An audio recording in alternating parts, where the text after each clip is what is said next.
কি খবর দাদরা, আপনারা কেমন আছেন? নিশ্চয়ই ভালো আছেন।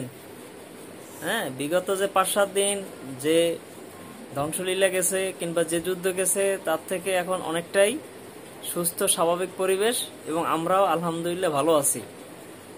আপনারা কে কিভাবে আছেন জানি না, কিন্তু আমার কাছে মনে হয় বাংলাদেশের এখন অনেক মানুষই মোটামুটি অনেকটা দুশ্চিন্তা ছাড়া আছে এবং ভালো আছে আর কি। কিন্তু পরক্ষণে দেখবেন যে আমরা তো ভালো আছি, একদিকে কিছু কিছু গোষ্ঠী, কিছু কিছু সম্প্রদায় তারা বেশি একটা ভালো নাই। তারা অনেকটা দুশ্চিন্তার ভিতরে আছে, অনেকটা কষ্টের ভিতরে আছে, অনেকটা মানসিক চাপের ভিতরে আছে। আমরা যুদ্ধ জয়লাভ করছি, আমরা বাংলাদেশটাকে আবার নতুন করে মুক্ত করছি, তার অর্থ এই নয় যে আমরা আনন্দের মিছিলে নিজেকে বিলিয়ে দিব। একটু ধৈর্য ধারণ করেন, একটু অপেক্ষা করেন। হ্যাঁ, আর যারা এখন মানসিকভাবে টেনশনে আছে, হ্যাঁ, কিংবা যারা অন্য ধর্মের আছে, হ্যাঁ, তাদেরকে আমরা পাহারা দিয়ে রাখি কিংবা তাদেরকে সাপোর্ট দেই। তাদের বাড়িঘর কিংবা তাদের যে প্রার্থনার যে ঘরগুলো আছে সেগুলো জানি কেউ বিনষ্ট না করতে পারে। কারণ এখন আমাদের এই বাংলাদেশটাকে নিয়ে অনেক ষড়যন্ত্র কিংবা অনেক চক্রান্ত হতেও পারে। হ্যাঁ, হতেও পারে।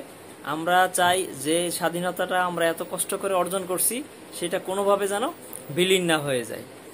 অন্যদিকে যারা যারা এখন তত্ত্বাবধায়ক সরকারে আসবে তাদেরকে প্রত্যেকেই সালাম রইল অন্তরের অন্তঃস্থল থেকে। কারণ বলতে গেলে বাংলাদেশটা এখন একটা নতুন দেশ। হ্যাঁ, বলতে গেলে পিছনে যা চলে গেছে কিংবা যা হয়ে গেছে এগুলো সাবধান বাদ দিলাম, এখন একটা নতুন দেশ। আমি আশা করব তারা যেন এই বাংলাদেশটাকে খুব সুন্দর করে তৈরি করার জন্য তারা প্রস্তুত থাকুক কিংবা তাদের সহযোগিতায় হাত বাড়ায় দেন। অন্যদিকে আরেকটা ব্যাপার একটু বলি, বাংলাদেশে এতদিনে প্রচন্ড দুর্নীতি হয়েছে প্রত্যেকটা সেক্টরে, প্রত্যেকটা জায়গাতে। আমরা চাইবো যে এই বিজয়ের দিনে কিংবা বিজয়ের এই দিবসে যেন এই প্রত্যেকটা সেক্টর থেকে আমরা দুর্নীতিটাকে যেন না বলতে পারি।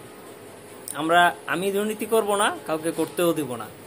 কারণ দুর্নীতিতে এমন একটা অবস্থায় পৌঁছে গেছে যা এখন বলার মতো না। যে সেটা আপনারা নিজেরাই জানেন, নিজেরাই দেখেন যে দুর্নীতি কি পরিমাণে প্রত্যেকটা সেক্টরে দুর্নীতি হয়েছে। আসুন আমরা শক্ত হাতে দুর্নীতিটাকে না বলি। হ্যাঁ, তাইলে আমরা একটা সোনার বাংলাদেশ, একটা সুস্থ বাংলাদেশ গড়তে পারবো।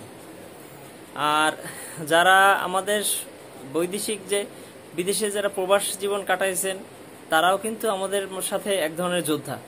হ্যাঁ, তারাও সম্মুখভাগ হয়তো বা নাও থাকতে পারেন, কিন্তু তারাও তাদের একটা ভূমিকা, বিশেষ একটা ভূমিকা তারা পালন করছে, যেটা অকল্পনীয়, যেটা বলার মতো না আর কি। আপনারা এখন বর্তমানে দেশে আসেন, দেশের পরিস্থিতিটা দেখেন এবং টাকা আবার পাঠানো শুরু করেন। দেখেন আপনাদের সোনার বাংলাটা আবার নতুন করে তৈরি করে দেওয়া যায় কিনা। তাইলে আপনাদেরও ভালো লাগবে, আমরা যারা আছি আমাদের কাছেও ভালো লাগবে। ধন্যবাদ, ভালো থাকবেন, খোদা হাফেজ।